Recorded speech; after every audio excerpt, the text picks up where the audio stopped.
So I want to ask you along these lines.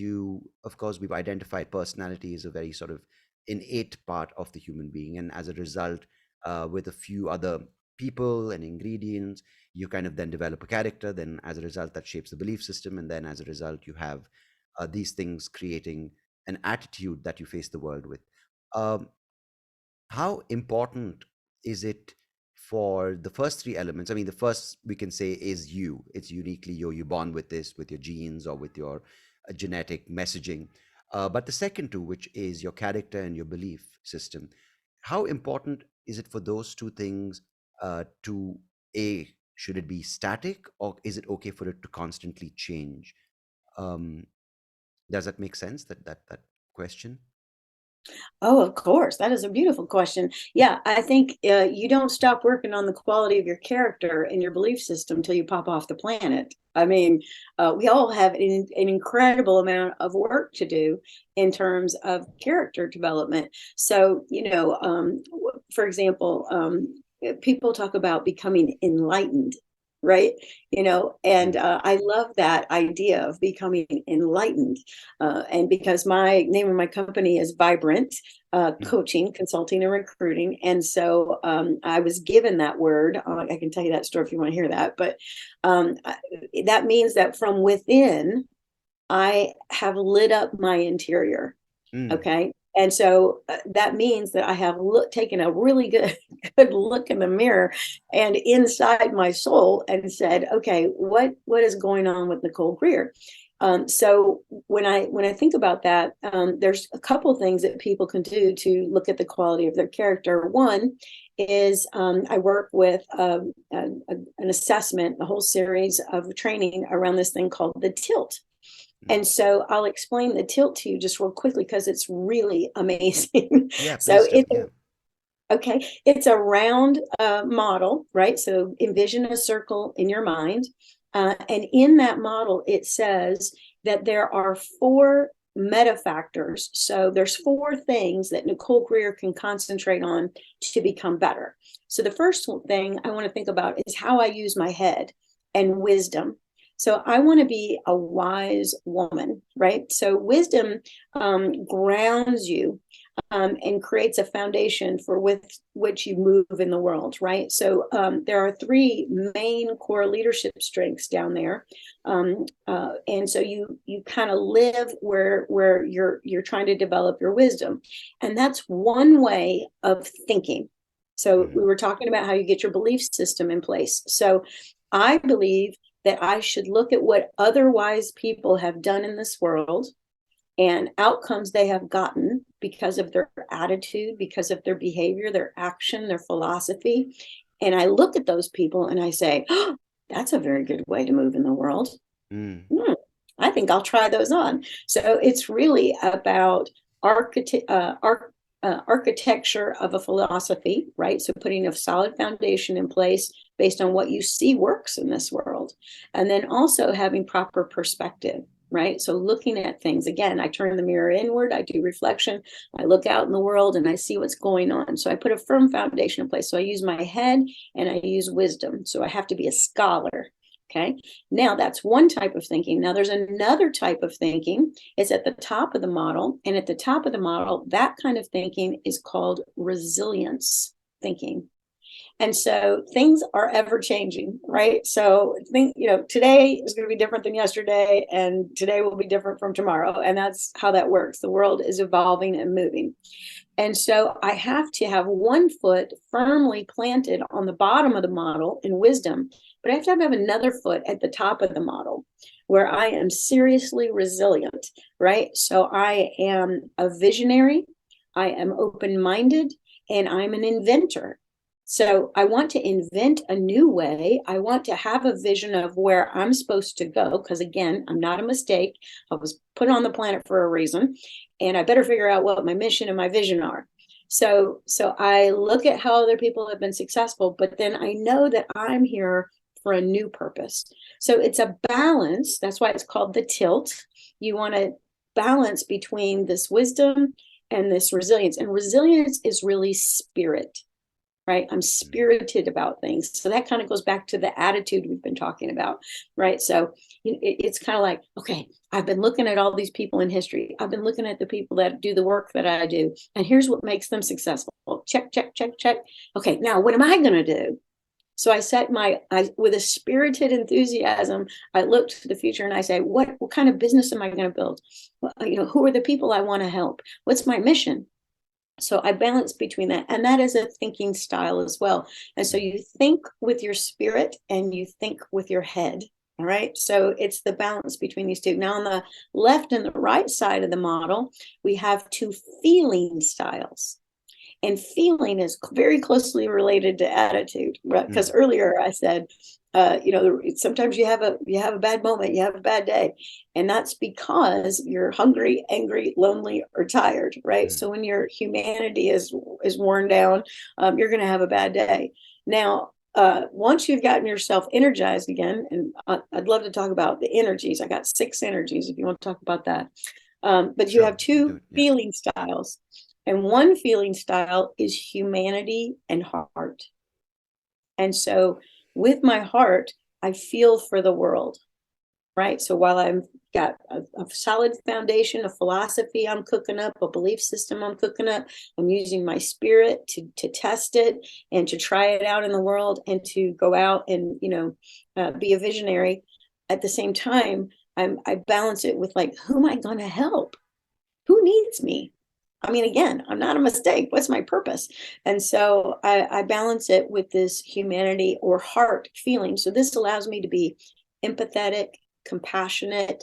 And my favorite thing is, make people laugh, make people go up the feeling scale. That's really my strongest humanity trait, is that I'm a bit of an entertainer. So when I go out and talk to people, they leave like, oh, that was fun. And I'm like, okay, good. Yeah. And so Yeah. it's up here. So that's one feeling style. Now, the last thing on the right side of the model is the feeling style of courage. Mm, And so courage is so important. And courage is, let me go back to the humanity for a second. You feel that with your heart. So on the right hand side, you have a feeling style called courage, and you feel that with your gut. And mm, again, you have to have one foot firmly planted on humanity, love the people. You know what? People are broken. Sometimes they're mean. Sometimes their attitude stinks. You love them anyway, because hating them ain't going to fix anything. So love, love, love. Now, on the other side, there's courage. And so I feel it with my gut. Now, sometimes these people that aren't nice, or these people who are stuck, I have to use courage to champion a new way. I mm, have to use courage to help people see that they're out of integrity, in terms of their character or their belief system, right? mm, And so I have one foot right on my gut and one foot on my heart. So really, being a great leader, being a great human, being vibrant is all about checking into all parts of this model. And if you go deeper into the tilt model, and if anybody wanted a copy of this, they could email me. I'd be glad to give it to them. But there are 48, don't miss that, 48 character traits related to these quadrants. And so you can't get all that done, but in a lifetime. mm. It takes a lot of work to work And on all 4 quadrants. no, it sounds like a very holistic way of facing the world, which I Oh, think yeah. is it's got a sense of intellectualization, it's got a sense of feeling, which many times people in a technologically information-rich world, they get the intellectualization, they get the rationalization, they can Sure. put everything in like concepts, right? Oh, I know what it is to be positively manifesting what I want or say all the right things, but it's very hard to see that through and let that soak in and let that come from a place. And you mentioned very importantly wisdom, because knowledge is very easily accessible, but how do you convert that into a Oh, yeah. wise way of applying that to your life? Because it's while you said, what does that leader do that I want to do? Great, that person has done what he or she has to, but it's not necessarily going to work for you. So then you get frustrated, then you feel a sense of rejection, then you feel like I'm the victim, the whole world is out to get me, why doesn't anything work out for me, I'm the I'm you feel this loop starting of pity and guilt and fear and lack of self-worth. And the next thing you know, you find a community online that says, hey, no, it's not you, the world is the problem, we all are victims. And next thing you know, we're in this big soup called 2023 where everyone feels like the victim. And I totally respect that the points of grounding, right, whether it's in the heart and whether it's in the humanity or the mind. But when you're surrounded by things that can easily seem overwhelming and entice you into this belief system where it's not your fault, but the world has to change, and it's not in your hands, and it's not in your control, and it's not your fault that who you are is who you are, but you're the victim of this society, and there's always someone to blame. How does that, I think there's a two kind of fold thing I want to take this conversation in. One is, how do you remind yourself about the personality, character, and belief system that you are? And I think the second thing is, in this wave of constant negativity, how do you even give spark to one positive thought?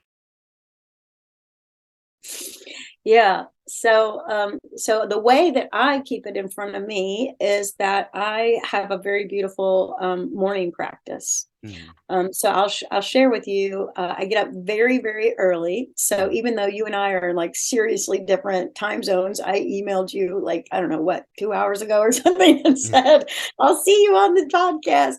yeah. So I get up very, very early. I really have kind of a nice spot in my home, Mm, and it's really like a sanctuary. I set myself apart, right? And I sit there quietly, and I have a stack of books and 7 or 8 books on my Kindle that talk about the things that help me build my belief system and help me build my character traits. So, for example, one of the things about that tilt model that I just shared is that on one side we have courage, and on one side we have heart. Now, when I have taken the True Tilt profile, I come back always as more courage than humanity. mm. So I'm pretty bold. I'm So more pretty gut than outspoken. heart, right? More gut than heart. That's right. I just move in the world like, come on, we can do it. Come on. What are you guys waiting on? Let's roll. Like that's Mm-hmm. really what's going on the inside of me. And I've always been that way. I mean, I'm 56 years old, but I can remember being very young and just like not understanding why people won't roll. And I used to do this. I used to be like, pull yourself up by your bootstraps. Let's go. Come on, people, suck it up, buttercup, and all this kind of stuff. And so what I've learned, the wisdom, go down to the bottom of the model, what I've learned is that people don't respond to people who are too much gut, too Mm, bossy, mm, too bullyish, too outspoken, too opinionated. People don't respond well. mm. Don't miss that, everybody. Yeah, yeah. So, it's like, oh, well, that doesn't work very good in the world. You lose friends, you lose your network, you lose credibility, you Mm. lose a lot of things if it's too much gut. So I've got to tilt and have one Towards. foot over on humanity. So I don't know, I'm sure you've heard of Marianne Williamson before, but like all she writes about is love. Mm. That's all the girl writes about for the most part. Yeah. And I adore her. And so every morning I get my little quiet time and I read material from Marianne Williamson, who Mm. tells me love is the way. Just love people today. Just, what you need to do? Love. Every day I read a little thing, love. Mm. So I'm conditioning myself. And if I sit back and I think, should I be more loving? If I do discernment and reflection, it seems right to me. Mm. So so I can't tell you love is the way, but when I read Marianne Williamson stuff, I'm like, no, that's the way.